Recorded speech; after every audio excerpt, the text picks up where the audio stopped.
Everyone, welcome to Kavitha Kannada vlogs. ಎಲ್ಲರೂ ಹೇಗಿದ್ದೀರಾ? ಚೆನ್ನಾಗಿದ್ದೀರಾ ಅನ್ಕೋತೀನಿ. ನಾನು ಕೂಡ ತುಂಬಾ ಚೆನ್ನಾಗಿದ್ದೀನಿ. ಆ್ಯಕ್ಚುಲಿ ಇದು ಸಂಡೇ ವ್ಲಾಗ್. ಸ್ವಲ್ಪ ಅಪ್ಲೋಡ್ ಮಾಡೋದು ಲೇಟ್ ಆಯಿತು. ಎಡಿಟ್ ಮಾಡಿ ಅಪ್ಲೋಡ್ ಮಾಡೋದಕ್ಕಾಗಲಿಲ್ಲ, ಮನೇಲಿ ಸಿಕ್ಕಾಪಟ್ಟೆ ಕೆಲಸ ಇತ್ತು ಅಂತ ಅಂದ್ಬಿಟ್ಟು. ಸೊ ಹಾಗಾಗಿ ಇವತ್ತು ಅಪ್ಲೋಡ್ ಮಾಡ್ತಾ ಇದ್ದೀನಿ. ಆ್ಯಕ್ಚುಲಿ ನಾನು ಮಾರ್ನಿಂಗ್ ಬ್ರೇಕ್ಫಾಸ್ಟ್ಗೆ ನೆನ್ನೆ ನೈಟೇ ದೋಸೆಗೆ ಅಕ್ಕಿ ನೆನೆ ಇಟ್ಟಿದ್ದೆ. ಸೊ ಬೆಳಗ್ಗೆ ಎದ್ಬಿಟ್ಟು ಅದನ್ನು ರುಬ್ಕೊಂಡು ದೋಸೆ ಮಾಡ್ಕೊತಾ ಇದ್ದೀನಿ. ಸಂಡೇ ಆಗಿರೋದ್ರಿಂದ ಎಲ್ಲರೂ ಮನೇಲೇ ಇರ್ತಾರೆ ಅಂತ ಅಂದ್ಕೊಂಡು ಸ್ವಲ್ಪ ಬೇಗನೆ ಸ್ಟಾರ್ಟ್ ಮಾಡಿದೆ. ಮತ್ತು ನಮ್ಮ ಮನೆಯವರು ಸ್ವಲ್ಪ ನಾನ್ ವೆಜ್ ತರ್ತೀನಿ ಅಂದರು. ಸೊ ಹಾಗಾಗಿ ಬೇಗ ಮಾಡಿಕೊಂಡು ಮಧ್ಯಾಹ್ನಕ್ಕೂ ಬೇಗ ಅಡುಗೆ ರೆಡಿ ಮಾಡ್ಕೋಬೋದಲ್ವ ಅಂತ ಅಂದ್ಬಿಟ್ಟು ಬೇಗ ರೆಡಿ ಮಾಡ್ಕೊಳ್ಳೋಣ ಅಂತ ಅಂದು ಸ್ವಲ್ಪ ಬೇಗನೆ ಎದ್ದಿದ್ದೆ. 4 o'clock ಎದ್ದಿದ್ದೆ ಅನಿಸತ್ತೆ.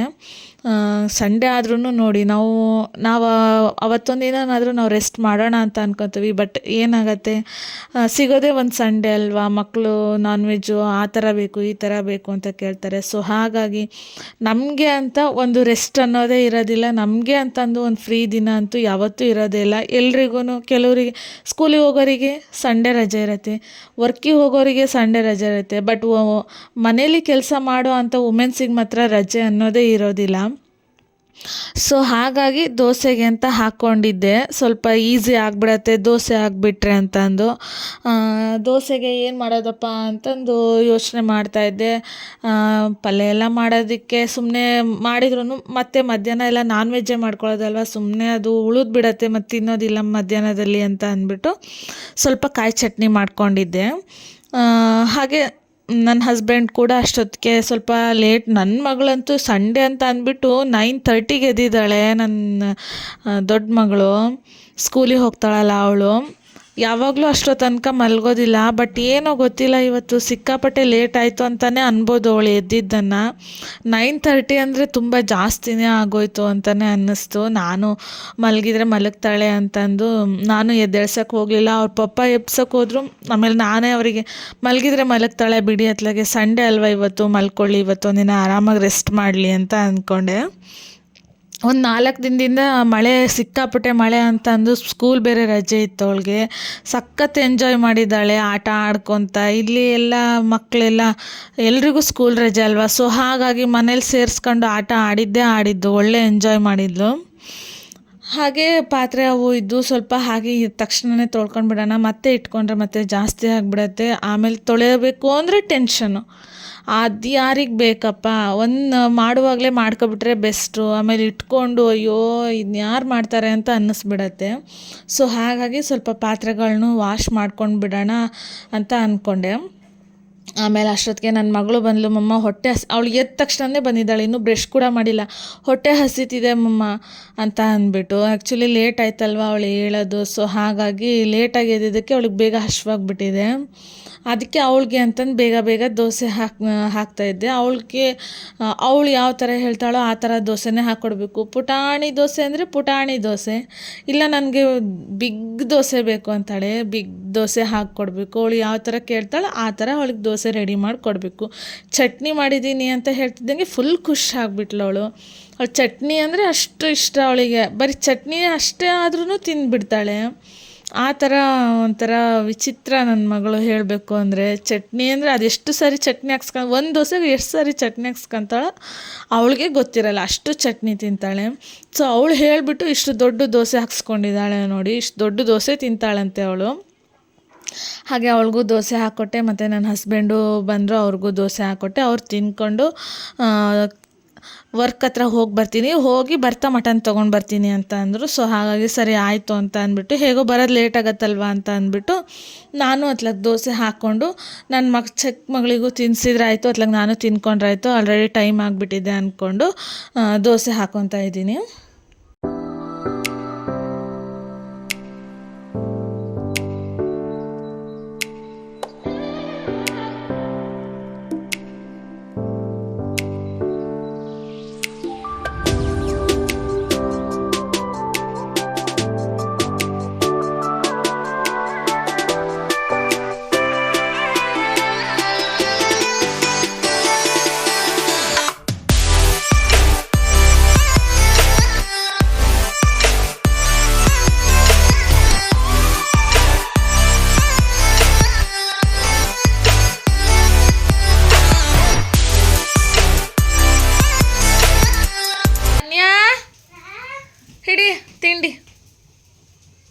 Do you like it? Yes. ಅಲ್ಲಿ ಕ್ಲೀನ್ ಮಾಡ್ಬೇಕು ಅದಕ್ಕೆ. ಹ್ಞೂ ಈ ಕಡೆ ಎಷ್ಟು ಕ್ಲೀನ್ ಆಗೈತಿ. ಕೂರು, ತೆಗಿಯ ಟವಲ್ ಆ ಕಡೆ ಹಾಕು. ಅಯ್ಯೋ ಭಗವಂತ, take this. You want water? Yes. ತಗೊಳ್ರಿ, ಬೀಳಲ್ಲ ಅಲ್ಲ ಅವಳು.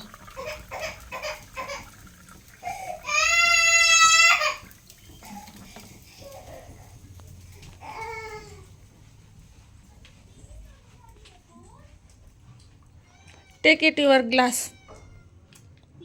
Thank you, Mom. ಏನು ನೋಡ್ತಾ ಇದೀಯಾ?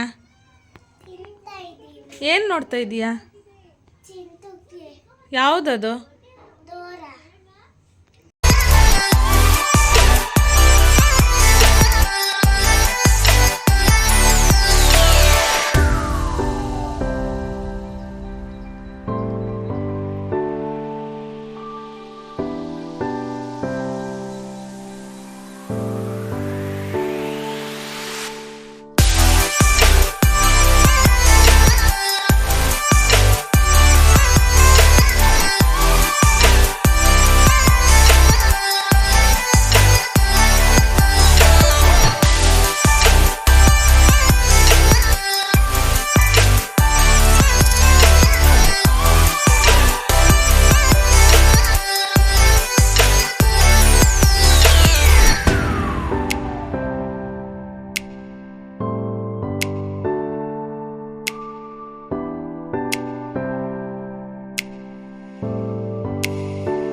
ಸೊ ತಿಂಡಿ ಎಲ್ಲ ಮುಗೀತಲ್ವಾ ಅಂತ ಅಂದ್ಬಿಟ್ಟು ಎಲ್ಲ ಕಿಚನ್ ಕಟ್ಟೆ ಎಲ್ಲ ಕ್ಲೀನ್ ಮಾಡ್ಕೊತಾ ಇದ್ದೀನಿ. ಮತ್ತು ಹಾಗೆ ಬಿಟ್ಕೊಂಡ್ಬಿಟ್ರೆ ಈಗ ಮೊದಲೇ ಇರೋದೇ ಸ್ವಲ್ಪ ಚಿಕ್ಕದಾಗಿದೆ ನಮ್ಮ ಕಿಚನ್ ರೂಮು. ಸೊ ಹಾಗಾಗಿ ಆ ಎಕ್ಸ್ಟ್ರಾ ಸಿಂಕು ಬಂದಿರೋದ್ರಿಂದ ತುಂಬ ಇಕ್ಕಟ್ಟಾಗಿಬಿಡತ್ತೆ. ಸೊ ಹಾಗಾಗಿ ಮಾಡ್ಕೊಂಡ್ಬಿಡೋಣ ಬೇಗ ಬೇಗ ಅತ್ಲಾಗೆ ಇರೋದನ್ನು ಕ್ಲೀನ್ ಮಾಡಿಕೊಂಡು ಆನಂತರ ಅಡುಗೆಗೆ ಮಾಡ್ಕೊಂಡ್ರಾಯ್ತು ಅಂತ ಅಂದ್ಕೊಂಡೆ. ನನ್ನ ಹಸ್ಬೆಂಡ್ ಕೂಡ ಮಟನ್ ತಂದ್ಕೊಟ್ಟು ಮತ್ತೆ ಅವರು ಹೋದರು. ನನಗೆ ವರ್ಕ್ ಇದೆ, ಅವ್ರು ಏನೋ ಸ್ವಲ್ಪ ಅಲ್ಲೇನೋ ಪ್ರಾಬ್ಲಮ್ ಮಾಡಿಬಿಟ್ಟಿದ್ದಾರೆ ವರ್ಕ್ ಹತ್ರ. ಸೊ ಹೋಗಬೇಕು ಅಂತಂದು ಹೋದರು. ನಾನು ಅಂದ್ಕೊಂಡೆ ಬರ್ತಾರೆ ಇವರು ಅಂತಂದು, ಬಟ್ ಅವರು ಅದೇನೋ ಮಿಸ್ಟೇಕ್ ಆಗಿಬಿಟ್ಟಿತ್ತಂತೆ ವರ್ಕ್ ಹತ್ರ. ಸೊ ಹಾಗಾಗಿ ಮತ್ತೆ ನಾನೇ ಮಾಡಬೇಕಾಯ್ತು. ಹಾಗಾಗಿ ಇಷ್ಟೊತ್ತಾಯಿತು, ತುಂಬ ಲೇಟಾಗಿ ಬಂದುಬಿಟ್ರು ನೈಟು. ಸಂಡೇ ಆದರೂ ಕೂಡ ಅವರು ಮನೇಲಿ ಇರಲಿಲ್ಲ ಇವತ್ತು.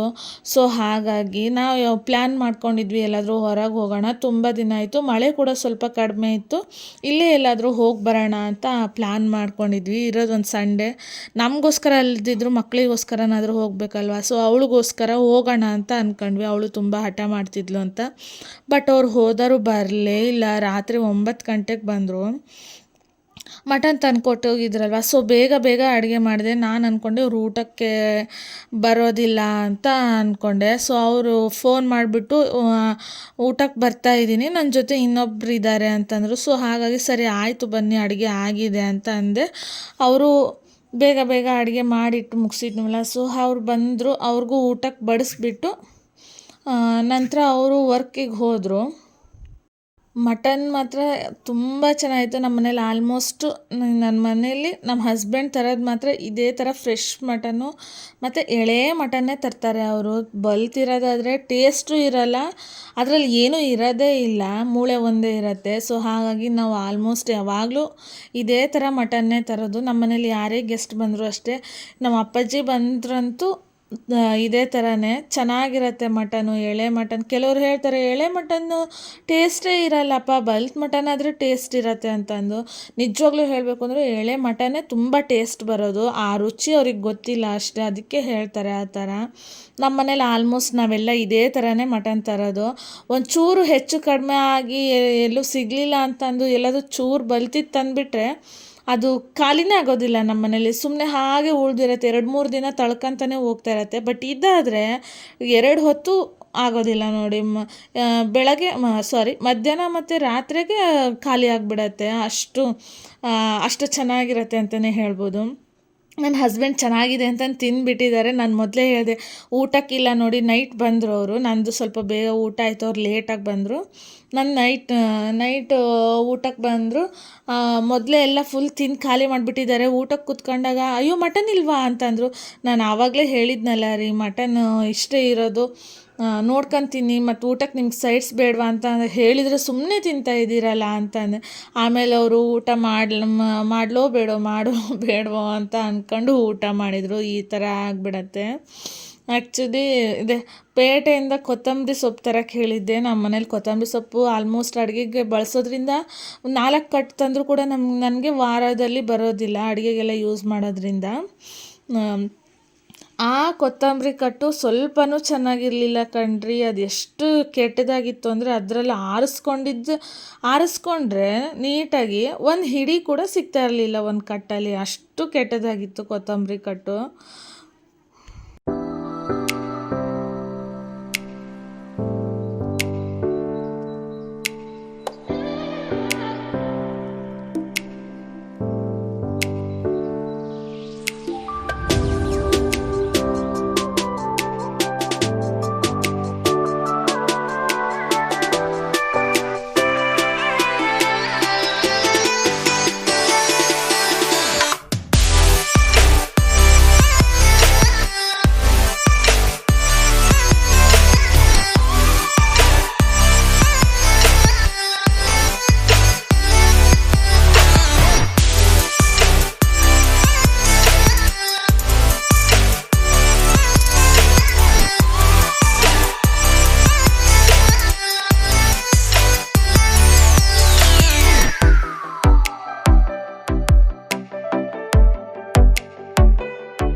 ಸೊ ಹಾಗೆ ಅದಕ್ಕೆಲ್ಲ ಏನೇನು ಇಂಗ್ರೀಡಿಯೆಂಟ್ಸ್ ಬೇಕು ಅಂತ ನೋಡಿಬಿಟ್ಟು ರೆಸಿಪಿನ ರೆಡಿ ಮಾಡಿಕೊಂಡೆ.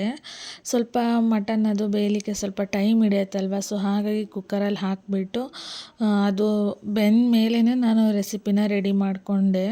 ಸೊ ಹೇಗಿದ್ದರೂ ಅದು ಸ್ವಲ್ಪ ಟೈಮ್ ಹಿಡಿಯುತ್ತೆ ಬೇಯೋದಕ್ಕೆ ಅಂತ ಅಂದ್ಬಿಟ್ಟು ನೋಡಿ ಮಟನ್ನು ನೀಟಾಗಿ ಬೆಂದಿದೆ. ನಾನು ಆಲ್ಮೋಸ್ಟ್ ಒಂದೇ ವಿಷಲ್ ಹೊಡ್ಸ್ಕೊಳ್ಳೋದು, ಯಾವಾಗಲೂ ಅಷ್ಟೇ. ಅದು ಯಾವಾಗಲೂ ಅವರು ತರೋದೇ ಎಳೆ ಮಟನ್ ಅಲ್ವ, ಸೊ ಹಾಗಾಗಿ ಬೇಗ ಬೆಂದ್ಬಿಡುತ್ತೆ, ಒಂದು ವಿಷಲ್ ಆದರೆ ಸಾಕು ಅಂತ ಅಂದ್ಬಿಟ್ಟು. ಆ್ಯಕ್ಚುಲಿ ಅವರು ಅಂಗಡೀಲಿ ಹೇಳಿರ್ತಾರೆ ಎಳೆ ಮಟನ್ ಆದರೆ ಒಂದು ವಿಷಲ್ ಹೊಡ್ಸ್ಕೊಳ್ಳಿ, ಸ್ವಲ್ಪ ಎಲ್ಲಾದರೂ ಚೂರು ಹೆಚ್ಚು ಕಮ್ಮಿ ಇತ್ತು ಅಂದ್ರೂ 2 ವಿಷಲ್ ಹೊಡ್ಸ್ಕೊಳ್ರಿ ಅಂತ ಹೇಳಿ ಕಳಿಸಿರ್ತಾರೆ. ಅವರು ಪರಿಚಯ ಇರೋದ್ರಿಂದ ನಮ್ಮ ಮನೆಯವ್ರ ಫ್ರೆಂಡೇ, ಸೊ ಹಾಗಾಗಿ ಪರಿಚಯ ಇರೋದ್ರಿಂದ ಹೇಳಿಬಿಟ್ಟೇ ಕಳಿಸ್ತಾರೆ ಅವರು. ಬಟ್ ಇವ್ರು ಹೇಳಿರಲಿಲ್ಲ ನನಗೆ ಈ ಸಾರಿ. ನಂಗೆ ಗೊತ್ತಿತ್ತಲ್ವ ಆಲ್ಮೋಸ್ಟ್ ಎಲ್ಲ ಎಳೆ ಮಟನ್ನೇ ತರೋದು ಇವರು ಅಂತ ಅಂದ್ಬಿಟ್ಟು ಒಂದು ವಿಷಲ್ಲೇ ಹೊಡ್ಸ್ಕೊಂಡೆ. ನೋಡೋಣ ಅಕಸ್ಮಾತ್ ಏನಾದರೂ ಬೇಯಲಿಲ್ಲ ಅಂದರೆ ಇನ್ನೊಂದು ವಿಷಲ್ ಎಕ್ಸ್ಟ್ರಾ ಹೊಡೆಸ್ಕೊಂಡ್ರಾಯ್ತು ಅಂತ ಅಂದ್ಕೊಂಡು ಒಂದು ವಿಷಲ್ ಹೊಡೆಸ್ಕೊಂಡೆ. ಮಟನ್ ತುಂಬ ಚೆನ್ನಾಗೇ ಬೆಂದಿತ್ತು.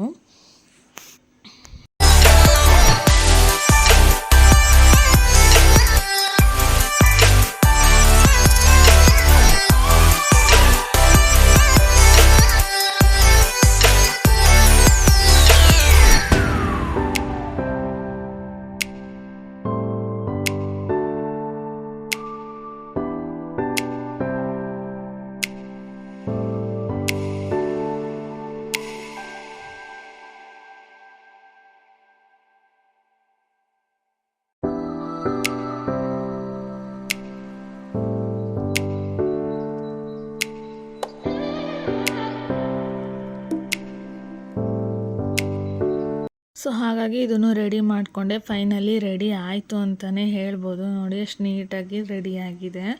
ಹಾಗೆ ರೆಡಿ ಆಯ್ತಲ್ವ, ಸೊ ಹಾಗೆ ಪಕ್ಕದಲ್ಲಿ ಸ್ವಲ್ಪ ಜೀರಾ ರೈಸ್ ಕೂಡ ಮಾಡಿಕೊಂಡೆ. ನೋಡೋಣ ಊಟಕ್ಕೆ ಅತ್ಲಾಗೆ ಯಾವಾಗ್ಲೂ ವೈಟ್ ರೈಸ್ ಮಾಡ್ಕೊತಾನೆ ಇರ್ತೀವಿ, ಈ ಸರಿ ಸ್ವಲ್ಪ ಚೇಂಜಸ್ ಇರಲಿ ಅಂತ ಅಂದ್ಬಿಟ್ಟು ಜೀರಾ ರೈಸ್ ಮಾಡಿಕೊಂಡೆ. ತುಂಬ ಚೆನ್ನಾಗಿತ್ತು, ಅಡುಗೆ ಕೂಡ ತುಂಬ ಇಷ್ಟ ಆಯಿತು ಅಂತಲೇ ಹೇಳ್ಬೋದು. ನನ್ನ ಹಸ್ಬೆಂಡ್ ಕೂಡ ತಿಂದ್ಬಿಟ್ಟು ಚೆನ್ನಾಗಾಗಿದೆ ಅಂತ ಅಂದರು. ನಾವು ಏನೇ ಒಂದು ಮಾಡಿದಾಗ ಅವ್ರು ಮನಸ್ಫೂರ್ತಿಯಾಗಿ ತಿಂದ್ಬಿಟ್ಟು ಬಾಯಿ ತುಂಬ ಚೆನ್ನಾಗಾಗಿದೆ ಅಂತ ಹೇಳಿಬಿಟ್ರೆ ಮಾಡಿದ್ದಕ್ಕೂ ಸಾರ್ಥಕ ಆಯಿತು ಅಂತ ಅನಿಸುತ್ತೆ. ನಾವು ಎಷ್ಟೇ ಶ್ರಮ ಹಾಕಿರಲಿ, ನಾವು ಎಷ್ಟೇ ಸುಸ್ತಾಗಿರಲಿ, ಅವ್ರು ಹೇಳೋ ಆ ಒಂದು ಮಾತು ಇಷ್ಟೆಲ್ಲ ಶ್ರಮ ಹಾಕಿ ಮಾಡಿದ್ದೀವಲ್ಲ ಅಷ್ಟೇ ಸಾಕಪ್ಪ, ಖುಷಿಯಾಗಿ ತಿಂದ್ರಲ್ಲ, ಚೆನ್ನಾಗಿದೆ ಅಂದ್ರಲ್ಲ ಅಷ್ಟೇ ಸಾಕು ಅಂತ ಅನ್ನಿಸ್ಬಿಡತ್ತೆ.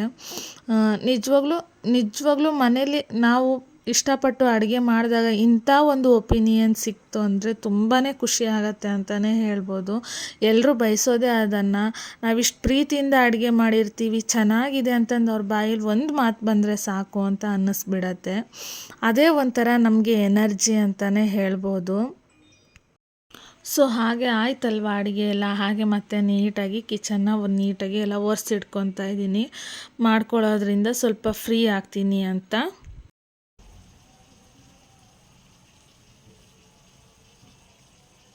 Hello everyone. ಸೊ ನೋಡಿದ್ರಲ್ಲ ಫ್ರೆಂಡ್ಸ್, ಇವತ್ತಿನ ನನ್ನ ಈ ಒಂದು ವ್ಲಾಗ್ ಹೇಗಿತ್ತು ಅಂತ ಅಂದ್ಬಿಟ್ಟು.